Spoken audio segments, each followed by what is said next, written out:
All right. So this week we're kind of shifting gears a little bit.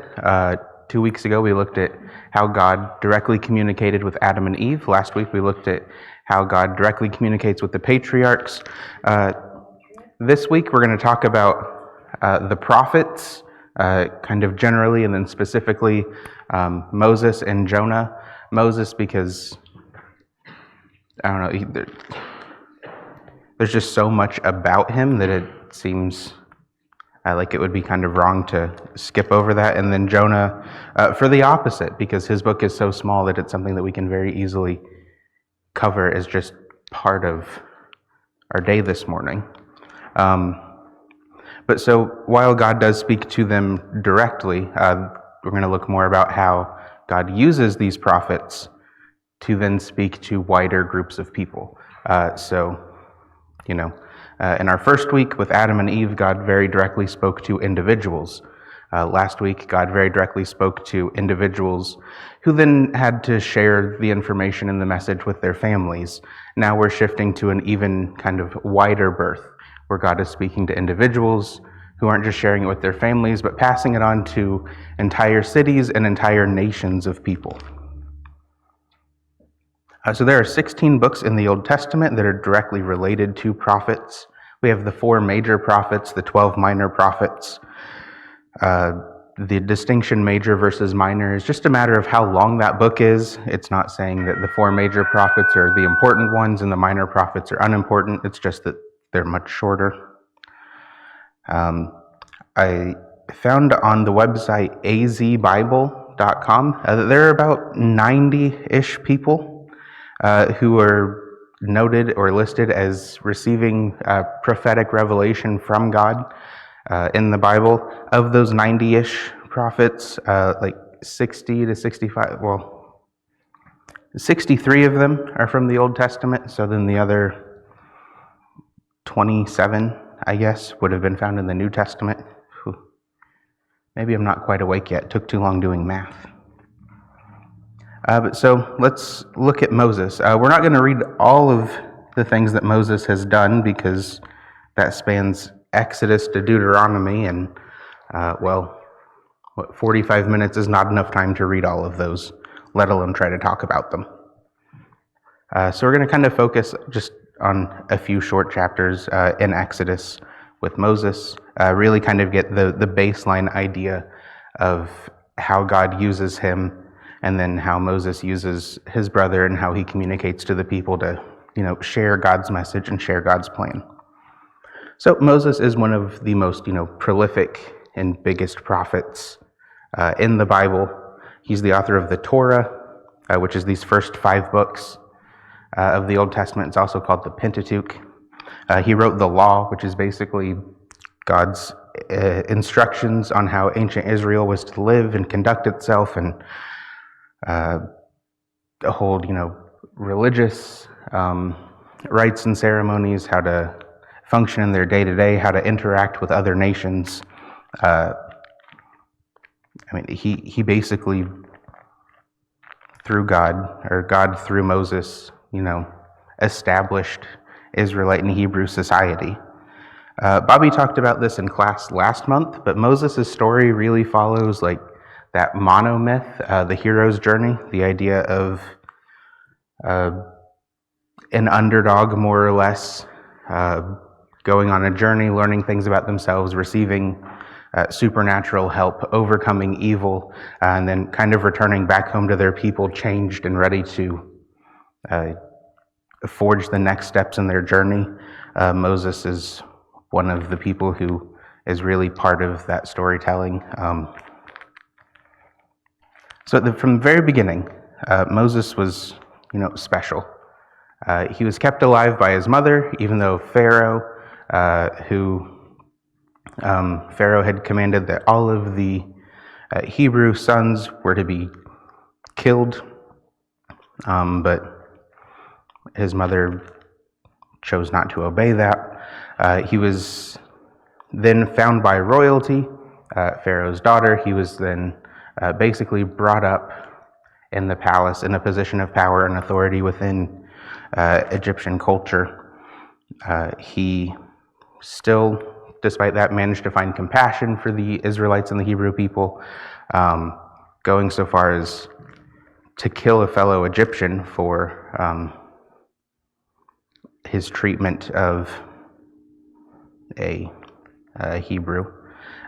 He ran away from where he was. He was eventually, after he ran away, called by God to lead the Israelites out of Egypt and into the promised land that was promised to Abraham some 400 or 500 years, 3 or 4, we'll talk about in a second. Yeah, 400 or 500 years earlier. So this is really kind of a continuation of previous promises that God has done. I know I mentioned last week that God very often speaks to someone and kind of repeats the same thing over and over and over again to try and really hammer in the message. So this is God, fulfilling a promise and then repeating with some variation the same message that he told Abraham, that there is a promised land for all of his people, that they will live there, they will thrive there, it will be theirs. And just everything kind of just builds off what had come before it. So let's read chapter and a half or so, where God first calls Moses. I'm going to start in Exodus chapter 2, verse 23. And I'm going to read through chapter 4, verse 16. We'll include 17. So I'm going to start Exodus chapter 2, verse 23. And I'm going to go all the way until Exodus 4, 17. During that long period, the king of Egypt died. The Israelites groaned in their slavery and cried out, and their cry for help because of their slavery went up to God. God heard their groaning, and he remembered his covenant with Abraham, with Isaac, and with Jacob. So God looked on the Israelites and was concerned about them. Now Moses was tending the flock of Jethro, his father-in-law, the priest of Midian, and he led the flock to the far side of the wilderness and came to Horeb, the mountain of God. There, the angel of the Lord appeared to him in flames of fire from within a bush. Moses saw that though the bush was on fire, it did not burn up. So Moses thought, I will go over and see this strange sight, why the bush does not burn up. When the Lord saw that he had gone over to look, God called to him from within the bush, Moses, Moses. And Moses said, Here I am. Do not come any closer, God said. Take off your sandals, for the place where you are standing is holy ground. Then he said, I am the God of your father, the God of Abraham, the God of Isaac, and the God of Jacob. At this, Moses hid his face, because he was afraid to look at God. The Lord said, I have indeed seen the misery of my people in Egypt. I've heard them crying out because of their slave drivers, and I am concerned about their suffering. So I've come down to rescue them from the hand of the Egyptians, and to bring them up out of that land into a good and spacious land, a land flowing with milk and honey, the home of the Canaanites, Hittites, Amorites, Perizzites, Hivites, and Jebusites. And now the cry of the Israelites has reached me, and I have seen the way the Egyptians are oppressing them. So now go. I am sending you to Pharaoh to bring my people, the Israelites, out of Egypt. But Moses said to God, Who am I that I should go to Pharaoh and bring the Israelites out of Egypt? And God said, I will be with you, and this will be the sign to you that it is I who have sent you. When you have brought the people out of Egypt, you will worship God on this mountain. Moses said to God, Suppose I go to the Israelites and say to them, The God of your fathers has sent me to you. And they ask me, What is his name? Then what shall I tell them? God said to Moses, I am who I am. This is what you were to say to the Israelites. I am has sent me to you. God also said to Moses, Say to the Israelites, The Lord, the God of your fathers, the God of Abraham, the God of Isaac, and the God of Jacob, has sent me to you. This is my name forever, the name you shall call me from generation to generation. Go, assemble the elders of Israel, and say to them, The Lord, the God of your fathers, the God of Abraham, Isaac, and Jacob, appeared to me and said, I have watched over you, and have seen what has been done to you in Egypt. And I have promised to bring you up out of their misery in Egypt into the land of the Canaanites, Hittites, Amorites, Perizzites, Hivites, and Jebusites, a land flowing with milk and honey. The elders of Israel will listen to you. Then you and the elders are to go to the king of Egypt and say to them, The Lord, the God of the Hebrews, has met with us. Let us take a 3-day journey into the wilderness to offer sacrifices to the Lord our God. But I know that the king of Egypt will not let you go unless a mighty hand compels him. So I will stretch out my hand and strike the Egyptians with all the wonders that I will perform among them. After that he will let you go. And I will make the Egyptians favorably disposed toward his people, so that when you leave you will not go empty-handed. Every woman is to ask her neighbor, and any woman living in her house, for articles of silver and gold and for clothing, which you will put on your sons and daughters, and so you will plunder the Egyptians. Exodus chapter 4. Moses answered, "What if they do not believe me or listen to me and say, 'The Lord did not appear to you'?" Then the Lord said to him, "What is that in your hand?" "A staff," he replied. The Lord said, "Throw it on the ground." Moses threw it on the ground, and it became a snake, and he ran from it. Then the Lord said to him, "Reach out your hand and take it by the tail." So Moses reached out and took hold of the snake, and it turned back into a staff in his hand. "This," said the Lord, "is so they may believe that the Lord, the God of their fathers, the God of Abraham, the God of Isaac, and the God of Jacob, has appeared to you." Then the Lord said, "Put your hand inside your cloak." So Moses put his hand into his cloak, and when he took it out, the skin was leprous. It had become as white as snow. "Now put it back into your cloak," he said. So Moses put his hand back into his cloak, and when he took it out, it was restored like the rest of his flesh. Then the Lord said, "If they do not believe you or pay attention to the first sign, they may believe the second. But if they do not believe these two signs or listen to you, take some water from the Nile and pour it on the dry ground. The water you take from the river will become blood on the ground." Moses said to the Lord, "Pardon your servant, Lord. I have never been eloquent, neither in the past, nor since you have spoken to your servant. I am slow of speech and tongue." The Lord said to him, "Who gave human beings their mouths? Who makes them deaf or mute? Who gives them sight or makes them blind? Is it not I, the Lord? Now go, I will help you speak and will teach you what to say." But Moses said, "Pardon your servant, Lord. Please send someone else." Then the Lord's anger burned against Moses, and he said, "What about your brother, Aaron the Levite?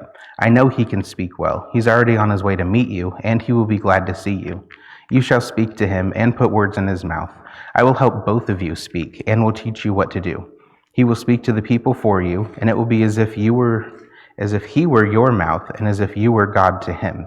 But take this staff in your hand so that you can perform the signs with it." This chapter and a half more or less defines the relationship between God and Moses. God proves his power to Moses. God reassures Moses that God's not going to abandon him. God doubles down in encouragement that Moses is the right person for this job, and that Moses will eventually take the message to the people and will lead the people. It just kind of requires faith. Moses often has his own doubts about this and his own ability. Moses has doubts that the people will listen to him, which I think that's kind of reasonable. He's worried that people won't believe what he has to say. He'd been out of Egypt. He basically ran away and was gone for 40 years. So first off, anyone that he did know, there's a strong chance that they wouldn't recognize him or possibly wouldn't be alive anymore. There's the fact that if they do remember him, they might just remember him as that kid who was adopted by Pharaoh's daughter and then killed someone and then ran away. That's not exactly a strong endorsement from the perspective of humanity. And then also the fact that his message is that he's going to deliver the Israelites from Egypt. Over in Exodus 12:41, it mentions that the Israelites had been in Egypt for over 400 years. Last week, we read a message from God to Abraham, where God told Abraham that his people, his descendants, would be enslaved for over 400 years. There's probably a lot of doubt in, well, what's this guy going to do?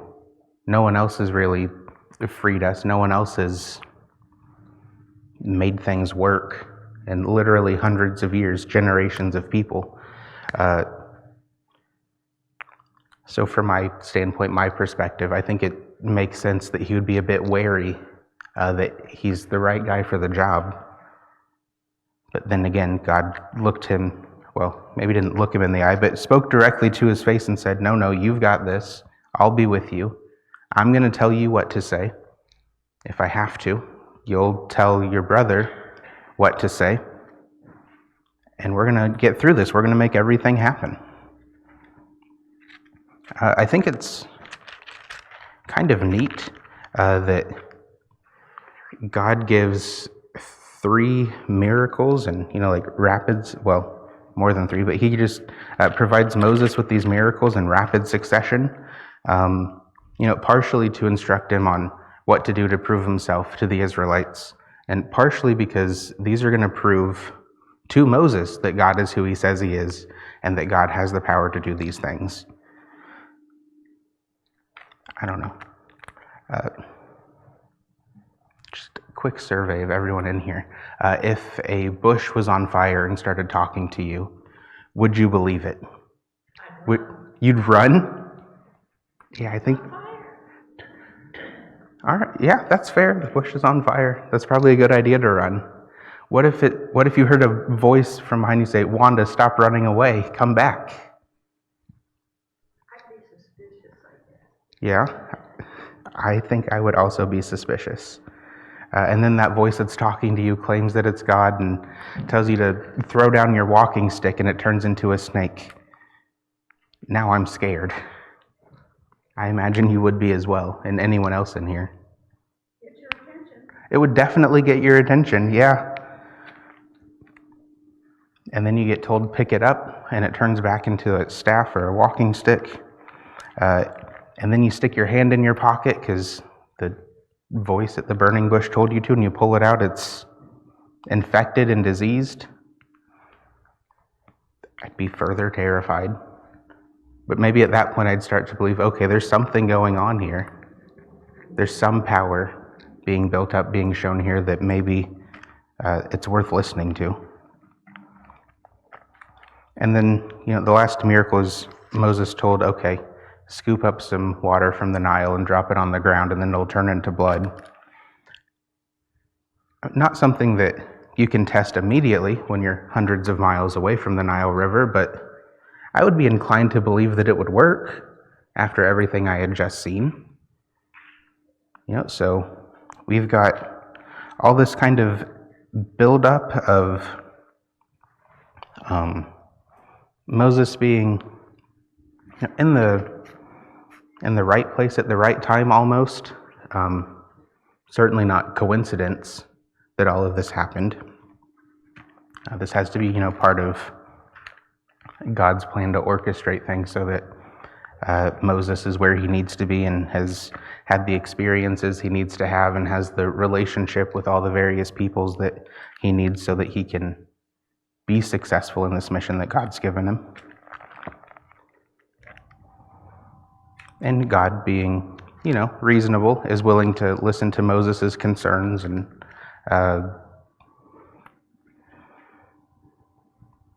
listen to his concerns and I guess requests for help or to, have someone else do the job. But, God had made up his mind, said, no, you're doing this. I got you. You'll be fine. Could God have just spoken directly to all of the Israelites in Egypt?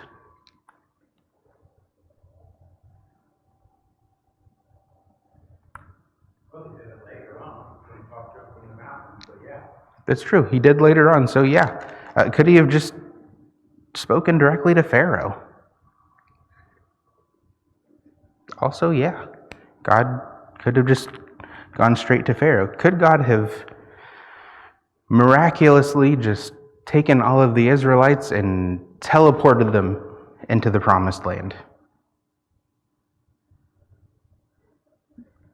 Yeah, kid. He could have done that, but then they learned a lot during the process that he needed them, certain things he needed them to learn. Absolutely, yeah. He could have done that. He could have teleported them, but through the process of Moses showing up, going through the plagues, wandering in the desert, traveling, like actually being, part of their own liberation and freedom to this promised land, they learned things that, they wouldn't have learned if they just had everything solved for them. They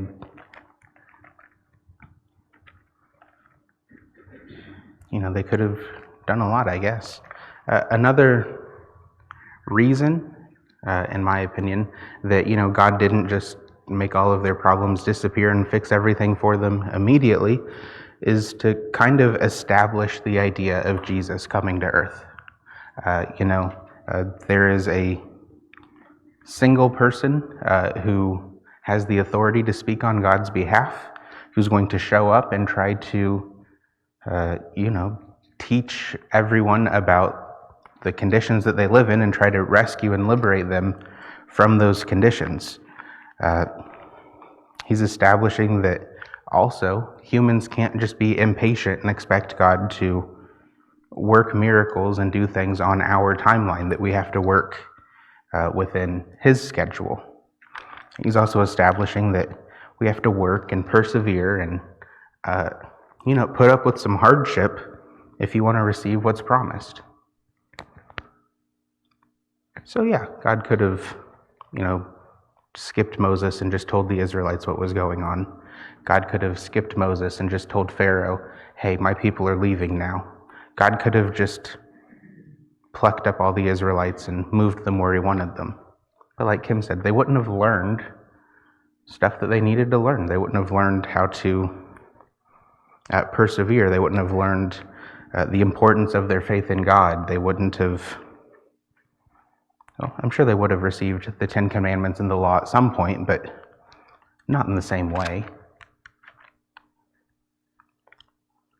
And this is a gross oversimplification, but the rest of the Torah, the rest of these Mosaical law books, is full of the Israelites grumbling and complaining and trying to go back to idol worship and ignore God and ignore Moses. And it's just full of their doubts and their, shortcomings, I guess. And God is just constantly telling Moses what to tell the people, telling Moses how to treat the people, telling Moses how to effectively lead so they can try to get to be the people that they're supposed to be. It didn't seem to matter how many times that God performed literal miracles right in front of them. It didn't matter how many times Moses performed miracles to the people, including drawing water out of a rock. It didn't matter how many times God made food just conveniently appear for them. They still managed to lose their faith pretty consistently, pretty regularly. I don't know that there's a way to fix that or necessarily avoid that. People tend to take for granted the good things very quickly. Yeah. I was just thinking of, we have the Bible, we know that Jesus came, all this, they didn't know that. And we still, I think about the things that they did and what have you, in the same, maybe we don't do the same things, but we do similar things. And we know we know Jesus came. We have proof as much as we could. And we still falter. And God still gives us more time. He tells us, we keep saying, just do better. He gives us this chance. So we're no better than they were. Absolutely, we are not any better than they were. We have the benefit of the full Bible. We get the knowledge that Jesus has already been to earth and died for our sins, and yet we still falter and doubt or don't act in the ways we should. If you think about it, at the time, the Israelite people didn't have any of this written. Most likely, any stories that they'd had, any religious traditions would have just been passed on orally. You'd rely on someone older than you being able to tell you correctly what was going on. You couldn't just go and look for yourself, and you couldn't reflect, and you'd have to rely on others. Yeah, Olivia? I think that also impacts how their faith was driven. Not having the information written down, things are easily misconstrued or miscommunicated, and that causes just as much issue with it.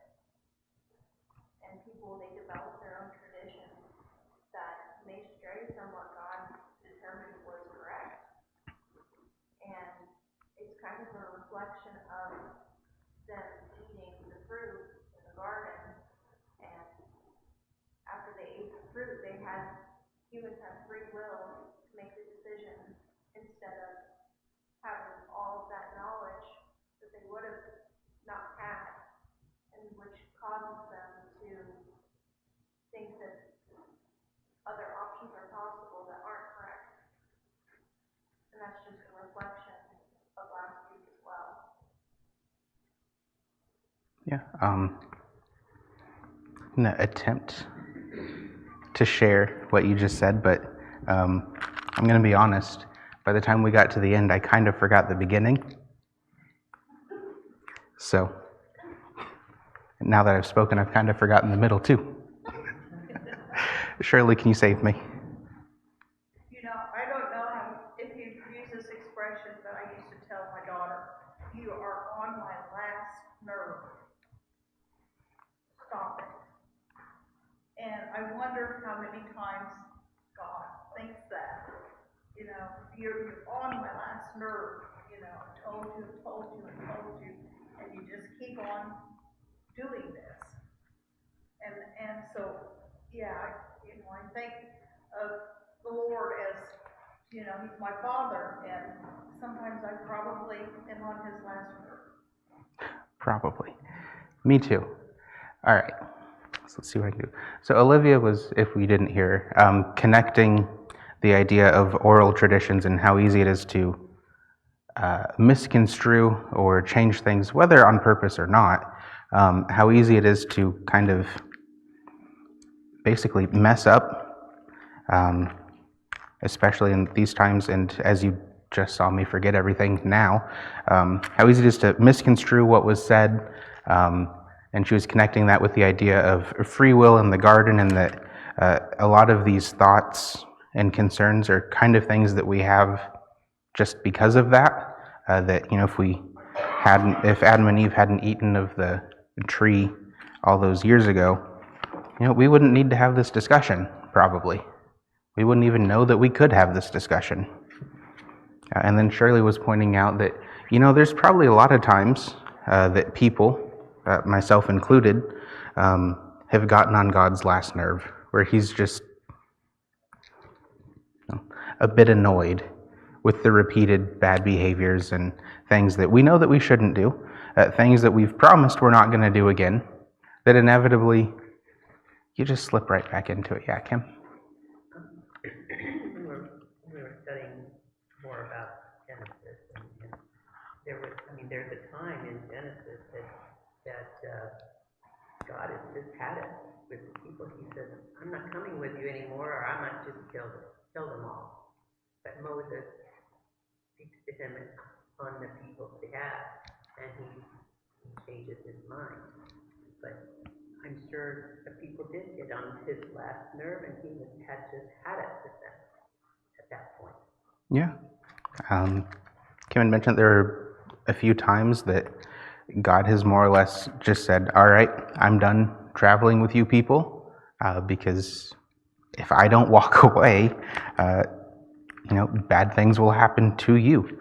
And then Moses tries to, and successfully, I guess, convinces him to keep going, to be more patient with the people. You know, that's kind of another role of a good prophet, is that they are God's representation on earth, but at the same time, they get to kind of be our representation to God, which again mirrors the idea of Christ. Yeah. I left something off, but we still love. There's nothing my daughter could do that I wouldn't love her. I might be fed up with her, and I might turn my back on her to get her attention, Mm-hmm. but I still love her. Yeah. God always always loves us, no matter what. Absolutely, God does always love us. That last nerve always seems to be the strongest one. You can get through the first however many pretty quickly, but that last nerve seems to always hold on. So yes, God does love us and has infinite patience. Imagine if what's our population, 7.5 billion?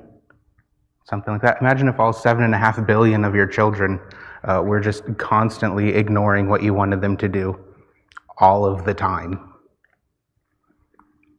And then somehow you're able to, forgive them and be patient and wait for them to stop making mistakes like that.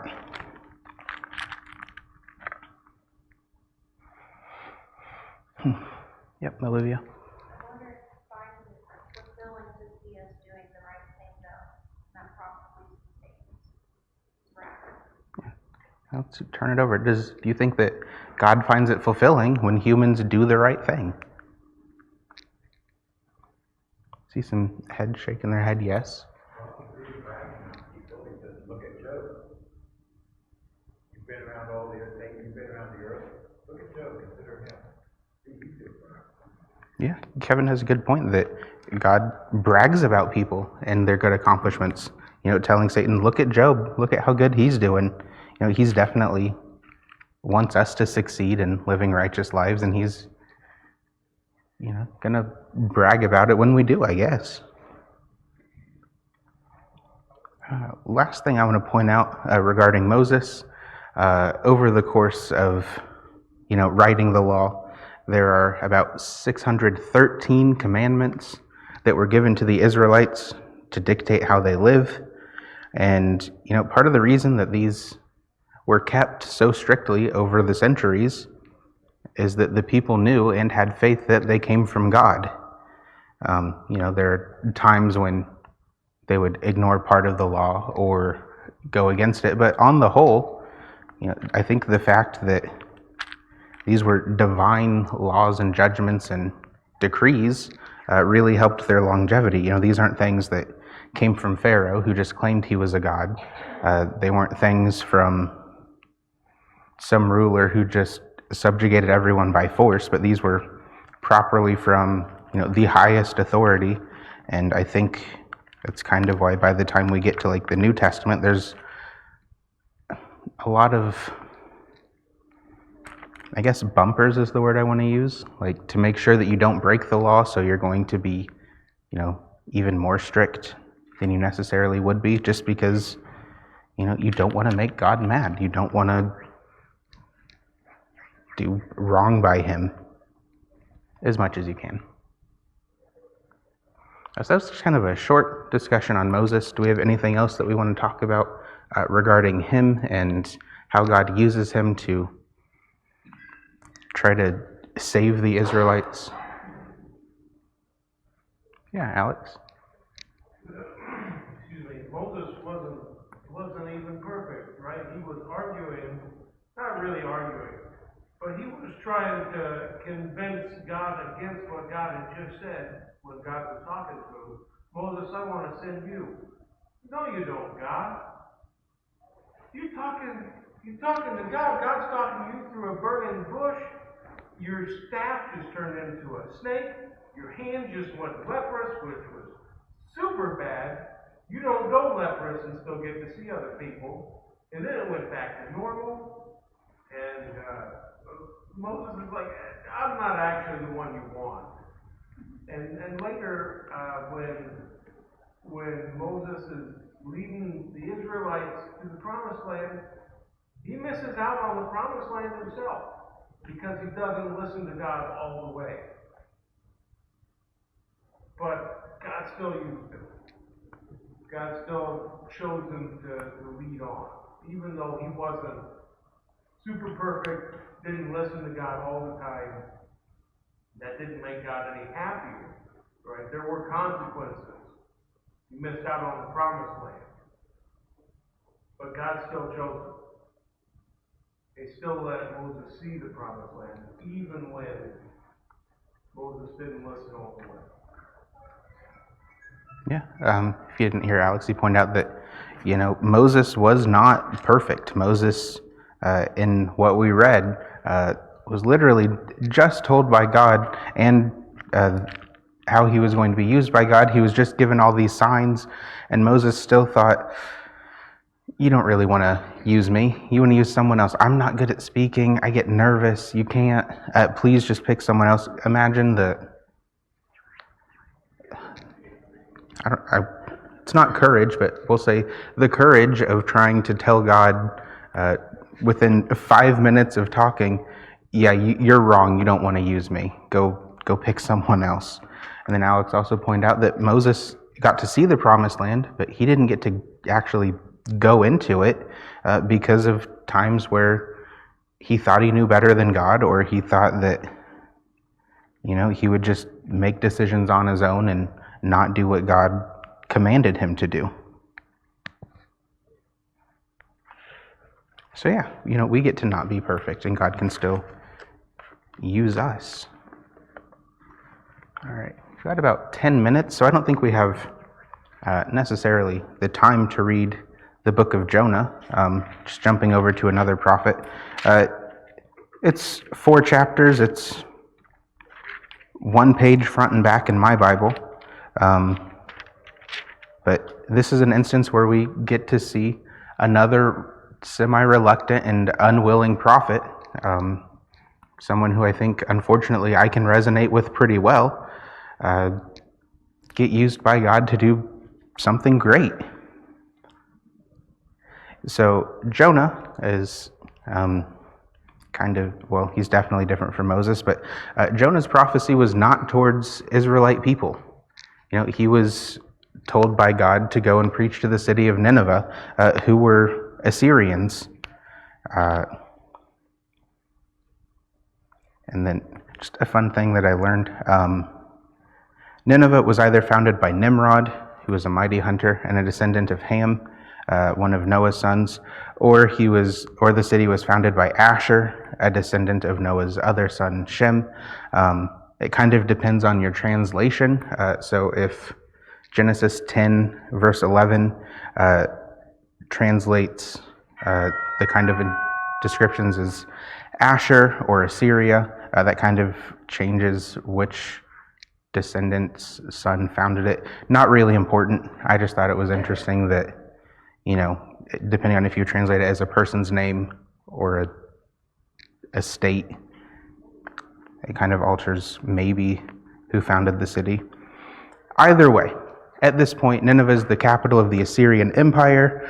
When God calls on Jonah to go tell them basically that they're living their lives wrong and they need to get right. Jonah, in strong, faithful religious leader ways, immediately goes, yeah, I'm not doing that.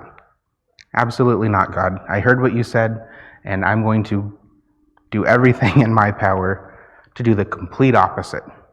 So God speaks to Jonah directly in chapter 1, chapter 3, and chapter 4. In chapter 1, God gives him the directions. Go to Nineveh, preach to the people, tell them that what they're doing is wrong, get them to repent from their ways.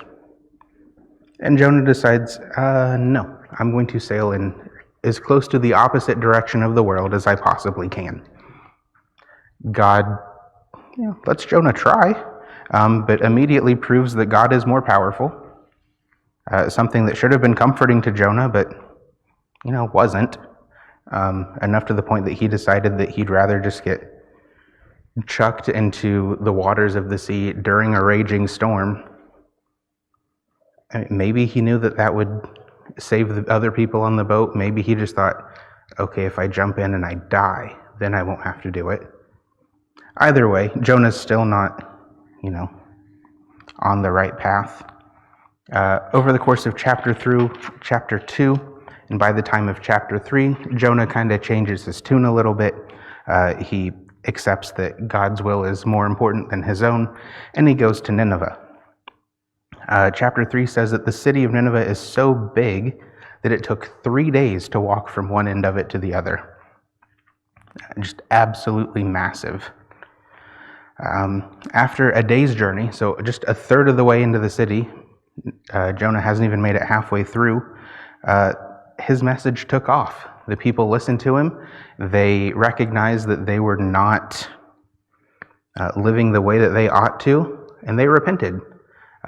Jonah should have been ecstatic, absolutely over the moon that his preaching was that successful. Instead, he was mad. He was upset. Well, these people, they listened to me, and it's just so stupid. He was so mad that he went out of the city and told God that, it'd just be better if I died right now. This is so terrible. I was too successful. How dare this happen? I don't know. I don't know. As a preacher, I guess I can't really relate. I guess that's a good thing, because if I get that many conversions, I'm probably going to be a little bit big-headed, honestly. Oh, yeah. I'll be like, oh yeah, I did such a good job. I can't imagine being like, oh, I'm so mad. I baptized I'm 10 happy people. that I can't relate, Yeah, it is a good thing that you can't relate. I can only assume that Jonah must have thought that the Ninevites weren't good enough to receive God's forgiveness. Yeah. But, it's just kind of showing just how much he's missing the point. So anyway, he's outside the city. He's pouting, he's crying, he's wishing that God would just strike him dead so that he didn't have to deal with how successful his message was. And God, in a way to try to teach Jonah a lesson that I think he kind of missed, makes a plant grow up so that Jonah can at least sit in the shade. And Jonah's like, oh, this is much nicer. I feel better now. He goes to sleep. When he wakes up, bugs had eaten the plant so that it had fallen over and died. And Jonah complains to God, what is the point of even having this plant if it was just going to get destroyed so quickly? Why should I have this small comfort if it's just going to go away soon? Which we get to know from reading other books and later that this is kind of God trying to teach, look, this is what's going on with Nineveh. Right now they've got this plant, they've got this comfortable shade, they listen to you. But that's not always going to be the case. At some point, they're going to lose this nice thing that you've just given them. And then also God gets onto Jonah for, how are you more upset about a plant and the fact that you got to sit in the shade for a day than the fact that thousands or possibly, potentially millions of people could have gotten destroyed, could have gotten, separated from God.